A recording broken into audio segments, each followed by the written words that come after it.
Welcome to Everything is Mindset YouTube channel. Think and Grow Rich by Napoleon Hill. Chapter 10. Power of the Mastermind. The driving force.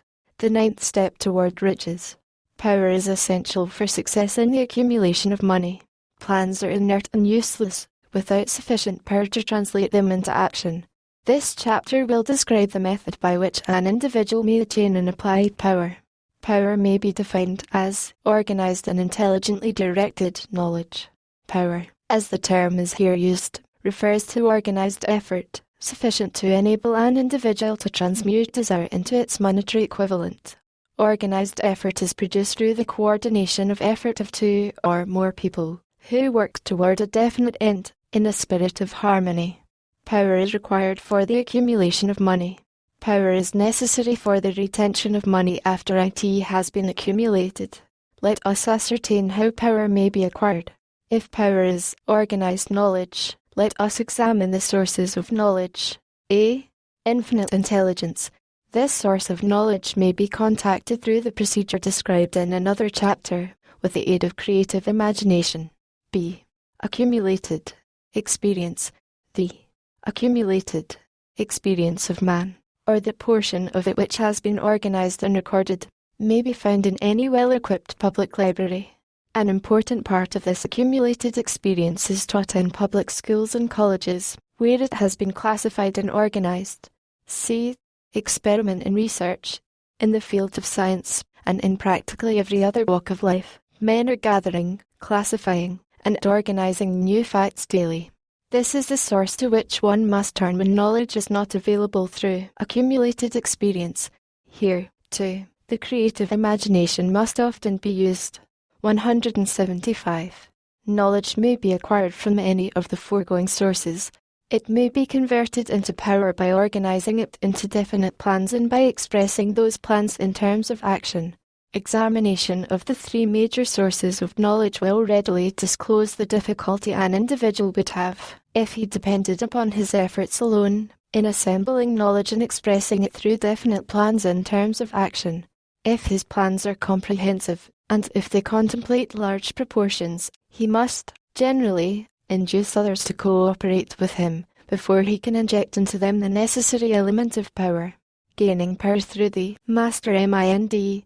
The mastermind may be defined as coordination of knowledge and effort, in a spirit of harmony, between two or more people, for the attainment of a definite purpose. No individual may have great power without availing himself of the mastermind.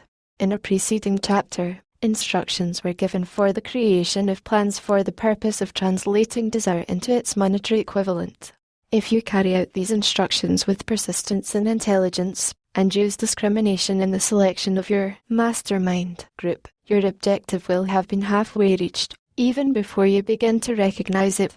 So you may better understand the intangible potentialities of power available to you through a properly chosen mastermind group. We will here explain the two characteristics of the mastermind principle, one of which is economic in nature, and the other psychic. The economic feature is obvious. Economic advantages may be created by any person who surrounds himself with the advice, counsel, and personal cooperation of a group of men who are willing to lend him wholehearted aid, in a spirit of perfect harmony.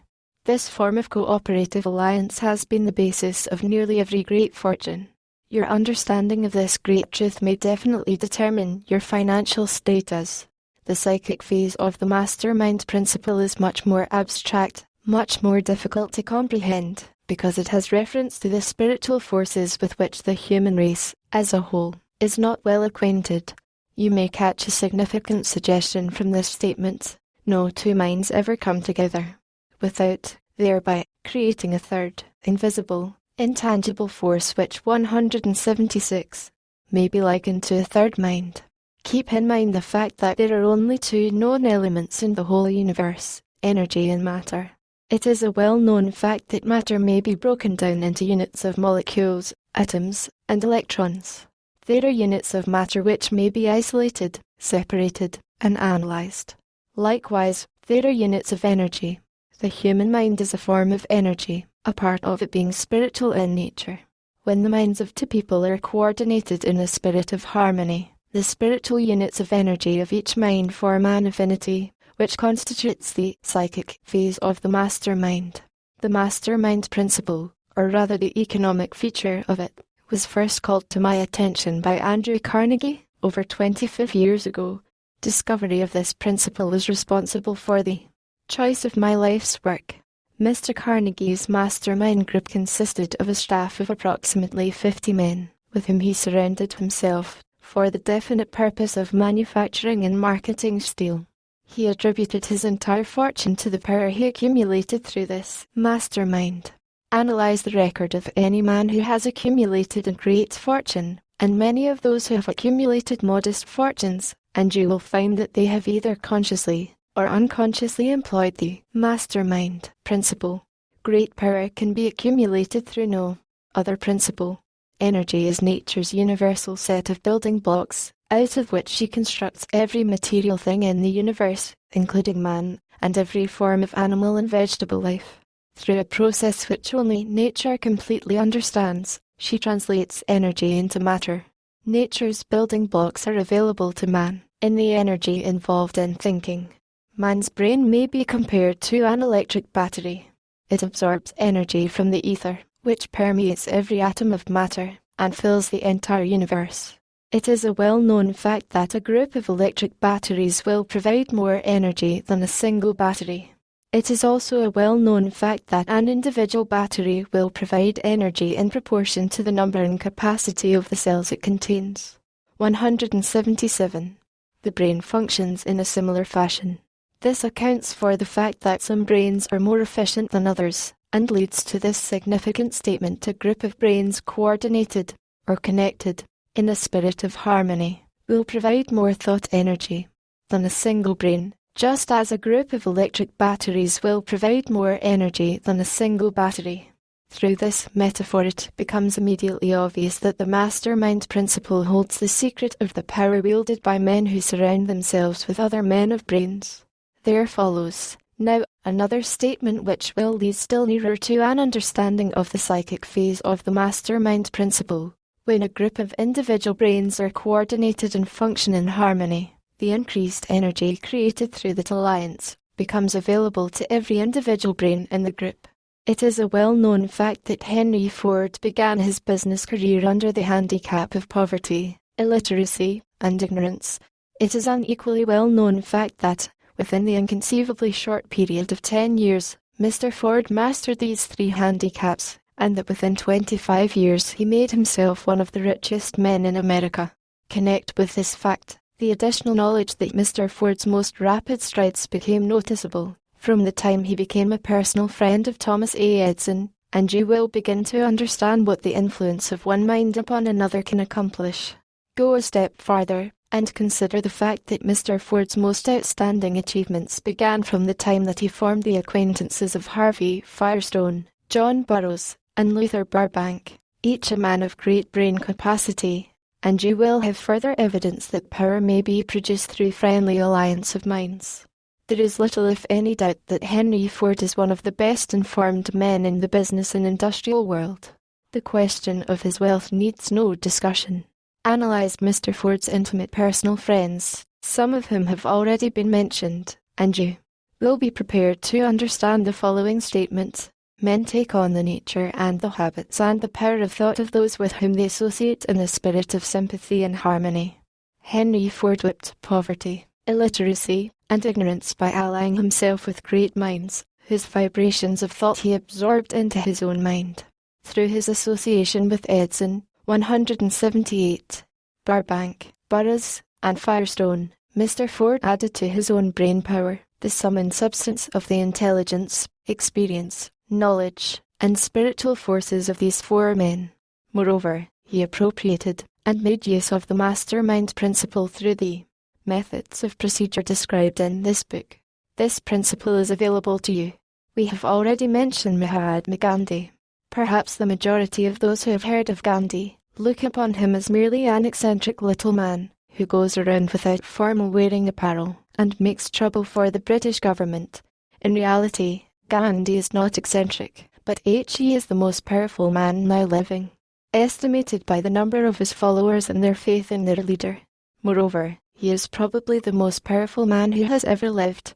His power is passive, but it is real. Let us study the method by which he attained his stupendous power.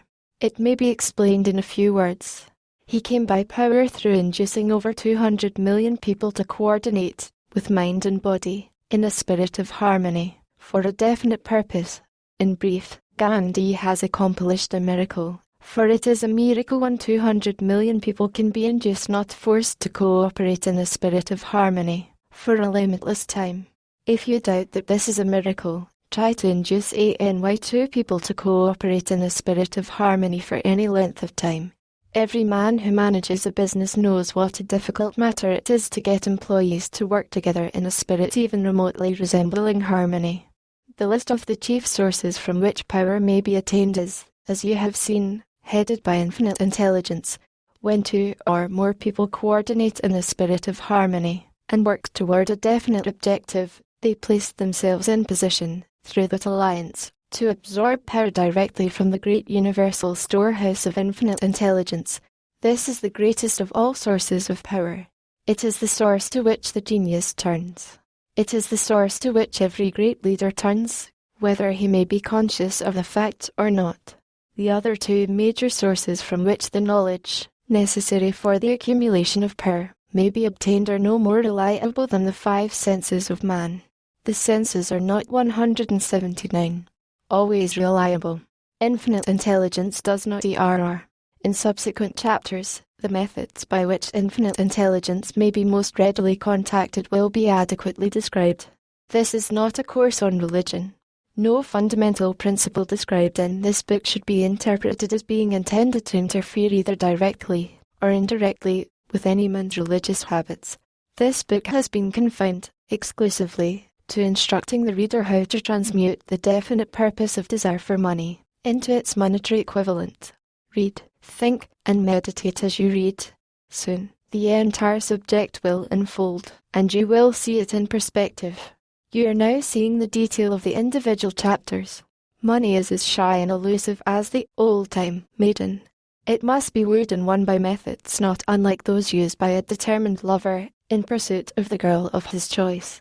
And, coincidental as it is, the power used in the wooing of money is not greatly different from that used in wooing a maiden. That power, when successfully used in the pursuit of money, must be mixed with faith. It must be mixed with desire. It must be mixed with persistence. It must be applied through a plan, and that plan must be set into action. When money comes in quantities known as the big money, it flows to the one who accumulates it as easily as water flows downhill. There exists a great unseen stream of power, which may be compared to a river, except that one side flows in one direction, carrying all who get into that side of the stream, onward and upward to wealth, and the other side flows in the opposite direction, carrying all who are unfortunate enough to get into it, and not able to extricate themselves from it, downward to misery and poverty. Every man who has accumulated a great fortune has recognized the existence of this stream of life. It consists of one's thinking process. The positive emotions of thought form the side of the stream which carries one to fortune. The negative emotions form the side which carries one down to poverty. This carries a thought of stupendous importance to the person who is following this book with the object of accumulating a fortune. If you're in the side of the stream of power which leads to 180, poverty, this may serve as an oar, by which you may propel yourself over into the other side of the stream. It can serve you only through application and use. Merely reading, and passing judgment on it, either one way or another, will in no way benefit you. Some people undergo the experience of alternating between the positive and negative sides of the stream, being at times on the positive side, and at times on the negative side. The Wall Street crash of '29 swept millions of people from the positive to the negative side of the stream. These millions are struggling, some of them in desperation and fear, to get back to the positive side of the stream. This book was written especially for those millions. Poverty and riches often change places. The crash taught the world this truth, although the world will not long remember the lesson. Poverty may, and generally does, voluntarily take the place of riches. When riches take the place of poverty, The change is usually brought about through well-conceived and carefully executed plans. Poverty needs no plan. It needs no one to aid it, because it is bold and ruthless. Riches are shy and timid. They have to be attracted. Anybody can wish for riches, and most people do, but only a few know that a definite plan, plus a burning desire for wealth, are the only dependable means of accumulating wealth. 181.